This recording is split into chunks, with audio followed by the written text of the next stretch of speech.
काही दिवसापूर्वी आम्ही असणाऱ्या सगळ्या पक्षांना एक पत्र लिहिलं होतं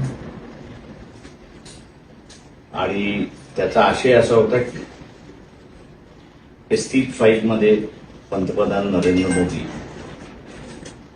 यांचं नाव आलेलं आहे. त्याच्यानंतरच्या असणाऱ्या ज्या घडामोडी आपण असणारं बघतोय त्या ह्याच्यामध्ये भारत सरकार जे आहे हे एकंदरीत सेल आउट केलं गेलेलं आहे.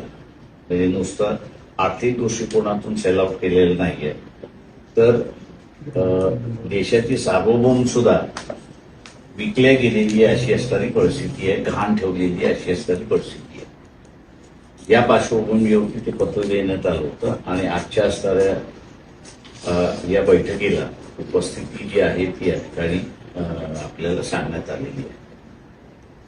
आमची बैठक झाली आणि त्या बैठकीमध्ये काँग्रेस पक्ष हा असणारा मोठा पक्ष आहे या सगळ्या याच्यामध्ये.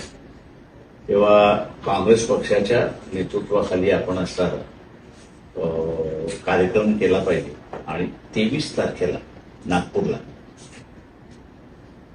RSSच्या हेडक्वार्टर्सवरती मोर्चा म्हणण्यापेक्षा धरणं आयोजित आम्ही असणारं करतोय आणि तिथे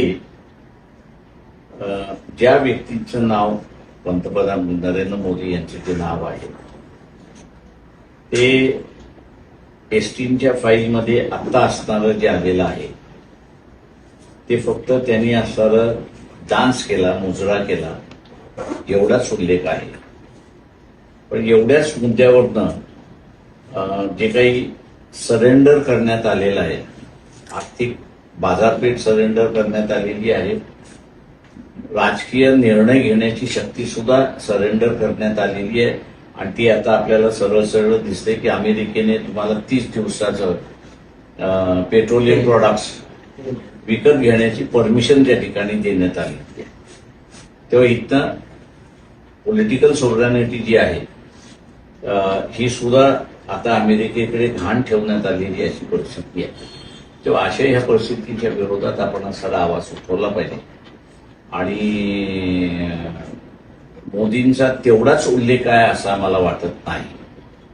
तर एसटी फाईल मधनं जे काही शारीरिक स्त्रिया असतील, लहान मुली असतील, मुलं असतील, याच्यामध्ये सुद्धा जे आलेलं आहे तिथे एवढं सरेंडर करणं म्हणजे अजून त्याच्यामध्ये काय दडलेलं आहे असं आम्ही त्या ठिकाणी मानतोय. तेव्हा RSSला आम्ही असं विचारणार आहोत तिथे की अशा व्यक्तीला तुम्ही प्राईम मिनिस्टर कसं त्या ठिकाणी ठेवताय, की जो ब्लॅकमेलिंग होतोय, अशा ब्लॅकमेलिंग होणाऱ्या प्राईम मिनिस्टरला तुम्ही असं कसं मानताय, कसं ठेवताय, याचा तुम्ही असणारा खुलासा करा. हे विचारायला जे आहे ते 23 तारखेला नागपूरला लोकांना आम्ही बोलवणार. इथल्या असणाऱ्या मध्यमवर्गीयांसाठी मी असणारं आवाहन करणार आहे की जे काही आर्थिक दृष्टिकोनातून सरेंडर झालेला आहे त्याचा पहिला फटका तुम्हाला असा बसेल. कदाचित आमचा असणारा हा 23 मार्चपर्यंत 23 मार्चचा जो कार्यक्रम आहे या कार्यक्रमाच्या आतमध्ये बँका अडचणीत आलेल्या आपल्याला त्या ठिकाणी दिसतील अशी असणारी परिस्थिती आहे आणि म्हणून आपण असं तिथे आम्ही सगळ्यांनी बसू